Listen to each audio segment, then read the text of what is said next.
आपने मुझे इस बजट पे अपनी बात कहने का मौका दिया। सर, मैं इस बजट पे और इनके डिजिटल इंडिया पे राजीव जी की एक कविता है, वो एक बड़े अच्छे कवि हैं, उन्होंने लिखा है, वो सदन के सामने सुनाना चाहूंगा। खाओ डिजिटल, गाओ डिजिटल, देश का बैंड बजाओ डिजिटल, रुपया डिजिटल, बैंक भी डिजिटल और सेना का टैंक भी डिजिटल। बच्चे पाए डिजिटल शिक्षा और फिर मांगे डिजिटल भिक्षा। बच्चे पाए डिजिटल शिक्षा और फिर मांगे डिजिटल भिक्षा। डिजिटल डॉक्टर, डिजिटल गोली, डिजिटल ईद और डिजिटल होली, डिजिटल सड़क पर डिजिटल कार, डिजिटल संसद और सरकार, डिजिटल खेत में करो किसानी, डिजिटल खाद और डिजिटल पानी, डिजिटल दूध और डिजिटल गाय, डिजिटल चीनी, डिजिटल चाय, भर के खाओ डिजिटल रोटी और फिर कर दो डिजिटल पोटी। ये इस बजट के बारे में एक कवि की प्रतिक्रिया है मान्यवर। और जो इस सरकार के दावे हैं अब उस पर थोड़ी बात कर लेते हैं मान्यवर। इन्होंने कहा है कि 60 लाख नौकरियां देंगे। मैं पूछना चाहता हूं, आपने तो स्वयं स्वीकार कर लिया, पहले तो आप 2-2 करोड़ करके लोगों को मूर्ख बनाते रहे और अब आप खुद स्वीकार कर रहे हैं कि 2 करोड़ आपके बस की नहीं है।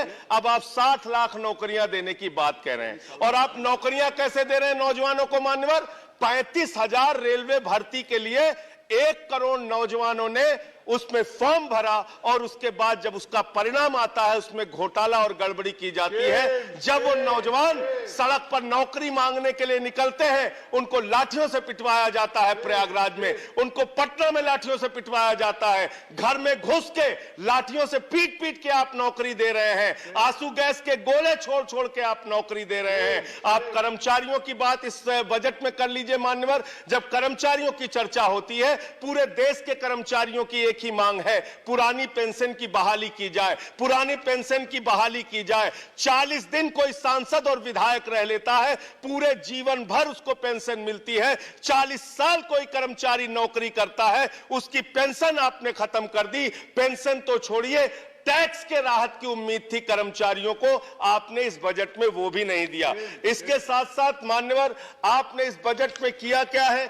22 तक सबको घर देने की आपकी योजना थी, वो 22 तक घर देने की योजना भी पूरी तरीके से जमीन पर उतर के नहीं आई, वो भी फेल साबित हुई। जब आपसे पूछा जाता है सरकार की उपलब्धि क्या है, सरकार की आमदनी क्या है, आप सीना ठोक के कहते हैं अरे हमने तो आमदनी बढ़ा दी, देश का एयरपोर्ट बेच दिया। फिर आपसे पूछा जाता है कुछ आमदनी बढ़ी क्या सरकार की, कहते हैं हाँ हाँ बिल्कुल बढ़ा दी, Steel Authority of India Limited बेच दिया, कोल इंडिया बेच दिया, बीपीसीएल बेच दिया, एलआईसी बेच दिया, बैंक बेच दिया, पोर्ट बेच दिया, सब कुछ बेचने का काम किया। ये आपका मेक इन इंडिया है, ये आपका डिजिटल इंडिया है। मान्यवर मैं खत्म कर रहा हूं मान्यवर, मैं मनरेगा की आप बड़ी पीठ थपथपाते हैं अपनी, मनरेगा की चर्चा बहुत होती है, मनरेगा का बजट आपने खत्म कर दिया, खाद की सब्सिडी आपने कम कर दी। इसका मतलब जो गरीबों को अन्न देने की योजना है वो भी योजना एकमात्र आपकी दिखावा है और मार्च के बाद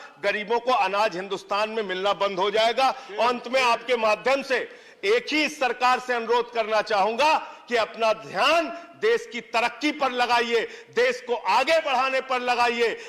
बेटी बेटी होती है, हिंदू की हो, मुसलमान की हो, सिख की हो, ईसाई की हो, उसकी इज्जत के साथ खिलवाड़ मत कीजिए, गुंडागर्दी मत कीजिए। आप तय करने वाले कोई नहीं होते, कौन क्या पहनेगा, कौन क्या खाएगा, कौन क्या कैसे रहेगा, कौन। Zafar Islam, I'm sorry, please.